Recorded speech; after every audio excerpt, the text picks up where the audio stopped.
नमस्कार। Mithila study circle से मैं डॉक्टर प्रियदर्शी पवन। आइए, आपका इस चैनल पर स्वागत है, अभिनंदन है। अब हम लोग बिहार बोर्ड के लिए प्रश्नोत्तर के माध्यम से तैयारी कर रहे हैं, विषय संस्कृत का, और आज का चैप्टर है भारत महिमा। आइए इसका प्रश्न देखते हैं। पहला प्रश्न है, भारत महिमा पाठ के आधार पर बतावे कि कौन गीत गाते हैं। कौन गीत गाते हैं? तो देवता, ये याद रखना है, देवता गीत गाते हैं। दूसरा प्रश्न है, स्वर्ग और मोक्ष प्रदान करने योग्य भूमि कौन सा है? कौन सा भूमि ऐसा है जो स्वर्ग और मोक्ष प्रदान करने योग्य है? तो इसका भी उत्तर क्या होगा? भारतवर्ष। इस तरह का प्रश्न मिस नहीं होना चाहिए छात्रों से। तीसरा प्रश्न देखिए, श्री हरि की सेवा के योग्य कौन सी भूमि है? तो इसका भी उत्तर वही है, भारत भूमि। और चूंकि ये भारत महिमा है तो भारत वर्ष को ही लेकर के ये प्रश्नोत्तर केंद्रित है। आइए अगला प्रश्न देखते हैं। भारत भूमि में जन्म लेने से कौन प्रसन्न होते हैं? भारत भूमि में जन्म लेने से कौन प्रसन्न होते हैं? तो स्वयं हरि। स्वयं हरि मतलब विष्णु खुद यहाँ जन्म लेने के लिए तरसते हैं। भगवान भी यहाँ जन्म लेने के लिए तरसते हैं और प्रसन्न होते हैं जब भारत भूमि में जन्म लिया है। आइए पांचवा प्रश्न, लोग किस लिए जन्म लेना चाहते हैं? लोग भारत भूमि में किस लिए जन्म लेना चाहते हैं? तो श्री हरि की सेवा के लिए। श्री हरि की सेवा के लिए, अर्थात इसको देखें, चाहे श्री हरि की सेवा रहे या रखे मुकुंद सेवोपायिकम। मुकुंद सेवोपायिकम थोड़ा अलग हो गया है, मुकुंद सेवोपायिकम, इसी का मतलब है श्री हरि की सेवा के लिए लोग भारत में जन्म लेना चाहते हैं, भारतवर्ष में जन्म लेना चाहते हैं। चलिए अगला प्रश्न देखते हैं हम लोग। यह निर्मला मातृभूमि कैसी है? यह निर्मला मातृभूमि कैसी है? तो वत्सला है। वत्सला का मतलब क्या हुआ? वात्सल्य युक्त का मतलब ममतामयी। इस तरह की है हमारी भारत भूमि। और इस चैप्टर में, भारत महिमा पाठ में, भारत की महिमा का गान हुआ है। इसलिए पूरा प्रश्न उत्तर भारत पर केंद्रित रहेगा और श्रीहरि विष्णु के ऊपर केंद्रित रहेगा। आइए अगला प्रश्न देखते हैं हम लोग। अगले स्लाइड में चलते हैं। प्रश्न नंबर 7, हमारी भारतीय धरा कैसी है? ये जो 8 प्रश्न पूछता है लास्ट में, जिसमें 2-2 नंबर का प्रश्न रहता है, उसमें इस तरह का प्रश्न आपसे पूछ सकता है, जो हमारी धरा कैसी है।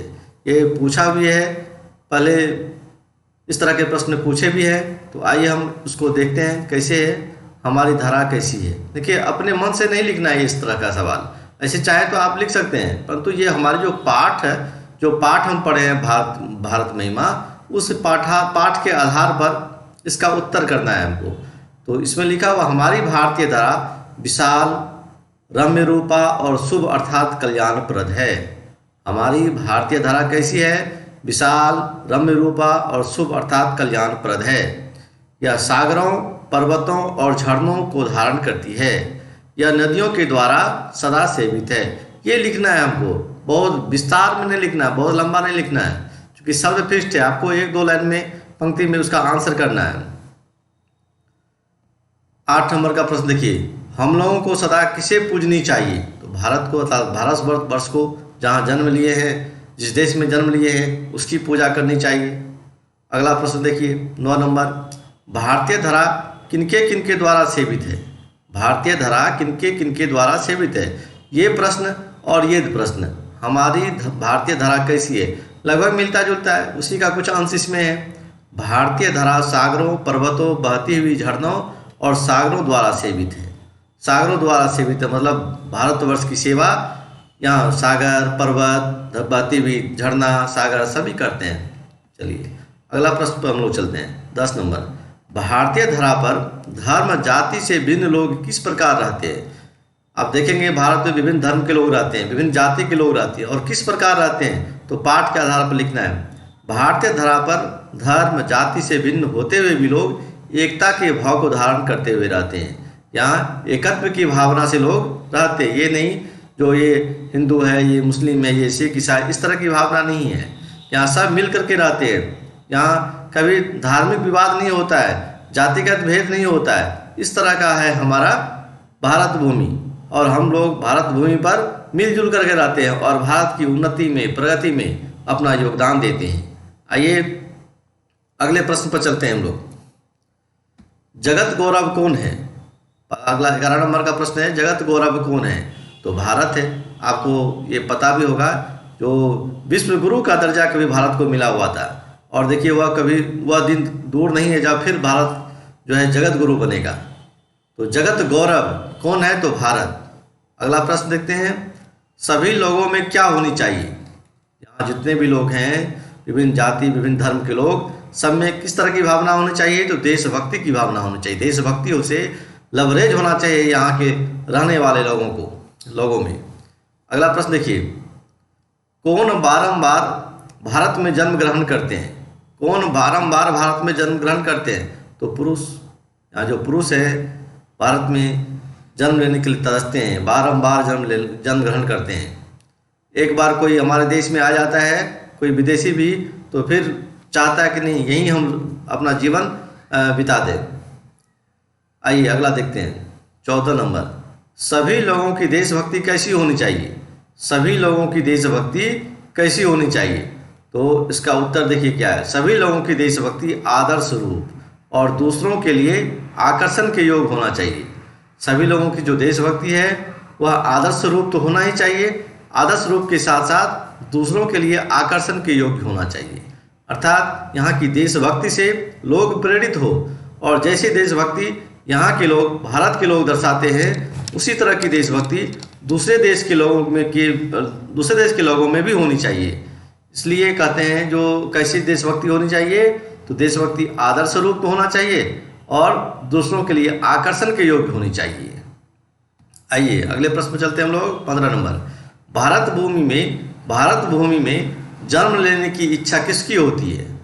भारत भूमि में जन्म लेने की इच्छा किसकी होती है? तो इसका उत्तर है, भारत भूमि में जन्म लेने की इच्छा हम लोगों की होती है।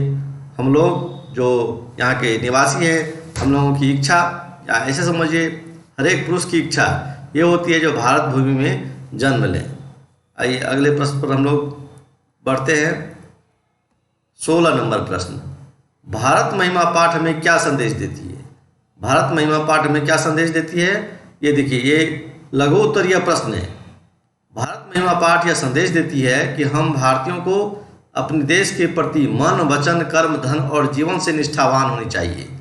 देशभक्ति हम भारतीयों के रक्त के कण कण में प्रभावित होनी चाहिए। राष्ट्र महिमा वेदों में भी वर्णित है। देखिए ये संदेश मिलती, इस तरह के प्रश्न परीक्षा में पूछने की बहुत संभावना है। इसलिए इस तरह का जो प्रश्न है, एक बार दो बार तो पढ़ लेंगे, आप आराम से उसका जवाब कर लेंगे। बहुत उसको याद नहीं करना है, एक दो बार पढ़ लेना, बस आप प्रश्न का उत्तर कर लेंगे। अगला प्रश्न, महिमन शब्द के प्रथमा विभक्ति एक वचन का रूप होता है। महिमन शब्द के प्रथमा विभक्ति एक वचन का रूप होता है महिमा। महिमा जो है, इसका जो शब्द है, मूल शब्द क्या है? तो महिमन। महिमन से महिमा बना है, ये याद रखिए, ये इम्पोर्टेंट प्रश्न है। और देखिए 18 नंबर, जैसा कि अभी ट्रेंड है परीक्षा में प्रश्न पूछने का, श्लोक से कैसे प्रश्न पूछता है, तो श्लोक का प्रारंभ और अंत दे देगा। जैसे गायंती देवा किला गीत कहानी, खाली जगह भूया पुरुषा सुरत्वा, ये पूरा श्लोक नहीं लिखेगा, पूछेगा यह श्लोक का अंश जो है, यह श्लोक कहाँ से संकलित है। तो इस पाठ में जो ऊपर के 2 श्लोक हैं जो पुराण से है, तो पहला श्लोक विष्णु पुराण से लिया हुआ है, और दूसरा ओहो अमीशाम किमकारी शोभनम मुकुंद सेवोपायिकम स्पृहा ही न, यह श्लोक कहाँ से है, कहाँ से संकलित है? तो भागवत पुराण से संकलित है। तो ये आपको याद रखना है, क्योंकि आप अन्य प्रश्न का जवाब दे देंगे, परंतु इस तरह का जब प्रश्न जब पूछेगा तो इसमें फंसने की संभावना अधिक है। इसलिए आप याद रखिए, गायंती देवा किला गीत कहानी, बस इतना भी याद रखिएगा नहीं, ये कहाँ से है? तो विष्णु पुराण से। ओहो अमीशाम किमकारी शोभनम, इतना भी याद रहेगा ना, तो आप लगा देंगे भागवत पुराण। बस ये 2 पंक्ति याद रखना है, पूरा श्लोक नहीं भी याद है तो चूंकि अभी परीक्षा का समय है, परीक्षा बहुत नज़दीक है, इसलिए पूरे पाठ तो आप नहीं रट सकते हैं ना, तो थोड़ा सा भी ये कर लेंगे तो इससे आप आराम से सही उत्तर लगा लेंगे। आइए अब हम लोग अगले पाठ पर आएंगे। फिर इस तरह से आप तैयारी करिए, आपका दिन शुभ हो, आपका समय व्यर्थ न जाए। अब इसी के साथ आपको धन्यवाद।